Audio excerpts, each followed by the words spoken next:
এই বাজার হয়ে গেল, বাজার হয়ে গেল সকাল সকাল। তো দেখো আজকে কি কি নিয়ে এসেছি, দেখো দেখো দেখো দেখো দেখো। মাছ তো অবশ্যই কাটা আছে তো মাছ। মাছ টাছ সব একদম কমপ্লিট, যেহেতু আজকে দেরি হয়ে গেছে। তো এটা কি?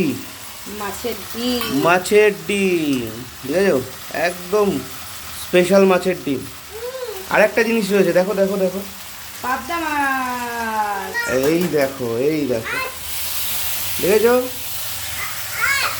কি বাবা? হ্যাঁ দেবো দেবো, সব কটা বের করো একসঙ্গে। তারা হয়ে গেছে। কেমন হয়েছে মাছের সাইজগুলো, কেমন হয়েছে? ভালোই। আর এই বছর ডিমটা হুম,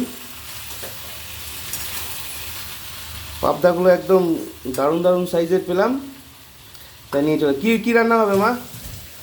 পাবদা মাছের কী রান্না করবো বলো? পাবদার ঝাল। পাবদার ঝাল। তো বন্ধুরা, মাছ এমন পেয়েছি একদম সাইজের মাছ, এবং একটু দাম কমেই পেলাম। তো দেখতেই পাচ্ছ বেশ ভালো সাইজের পাবদা। আর এই পাবদা মাছগুলো আজকে মা রান্না করবে, ঝাল করবে মা, ঝাল হবে পাবদা মাছের ঝাল। আর এই ডিমটা রাখা হলো, ডিমটার কি হবে সেটা মাই জানে। একদম দারুণ ডিম হয়েছে দেখো। আর এই পাবদা মাছ কেমন হয়েছে বলো সবাই বাজারটা?